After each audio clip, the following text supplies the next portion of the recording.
We don't talk enough about when God is silent. A lot of people grow up being told that God is always speaking, always guiding, always there in a clear way. So when life gets loud, painful, or confusing, and there's just silence, it can feel unsettling, even personal, like, why now? Why me? But that silence shows up in a lot of people's stories, even the ones held up as strong in faith. In the Bible, there are whole sections where people are basically saying, I'm calling out and getting nothing back. The book of Job is one long stretch of that. And in Psalms, there are lines that straight up ask, why are you silent? I interpretate that silence a few different ways. Not absence, but space. Like I'm being left to choose my own direction. Protection. Things not being revealed yet because it would overwhelm me. Or honestly, just part of being human, where faith and uncertainty exist at the same time. Silence forces you to hear yourself for the first time, your own boundaries, your own instincts, your own this isn't right feeling. It's not just spiritual, I'm living it. When God feels silent, we're told to lean on His people, community, church, family.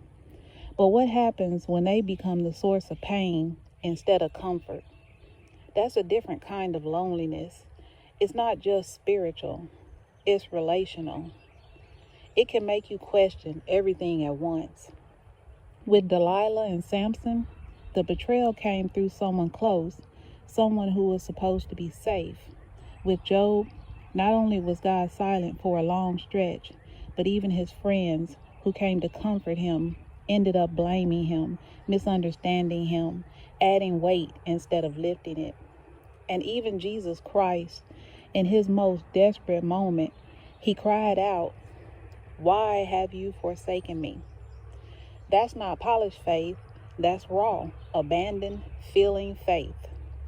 Sometimes the silence isn't the only pain, the people are.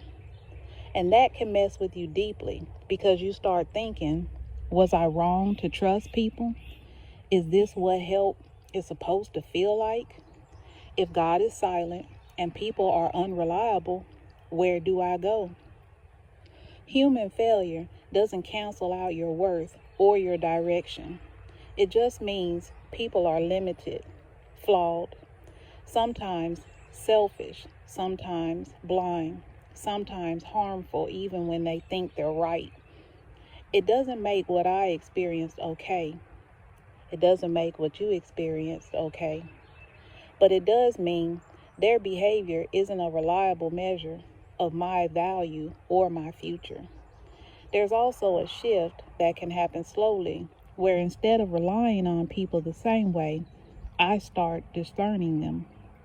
Who's actually safe? Who listens? Who shows up without making things worse? That's a different kind of trust, earned, not assumed. Sometimes the new chapter isn't about finding perfect people.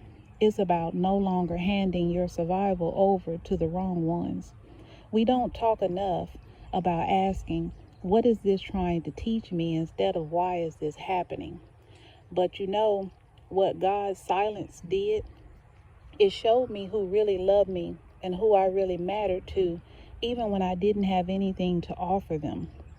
Because when everything got stripped down, people stopped responding to what I provided and started revealing how they actually felt about me. That kind of clarity is brutal, but it's real.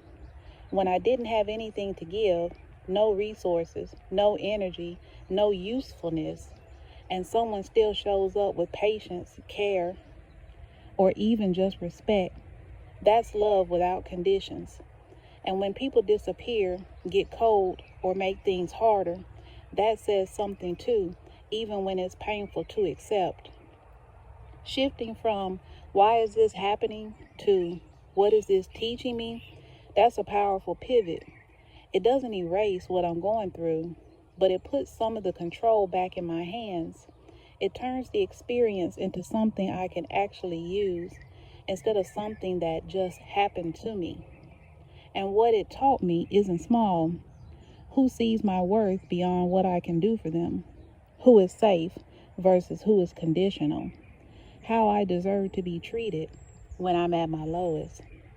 That's the kind of knowledge I won't spend years avoiding because it forces hard decisions afterward. I'm right at that edge now where I can't unsee it anymore.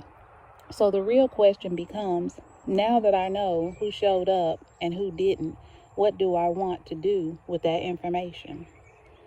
I would say for anyone who has been told to just pray harder and longer and louder, or who feel unseen and unheard, to focus on the ones, not who have attempted to make your life worse during your low times in life, but focus on the fact that it's a shifting season, a cleansing season.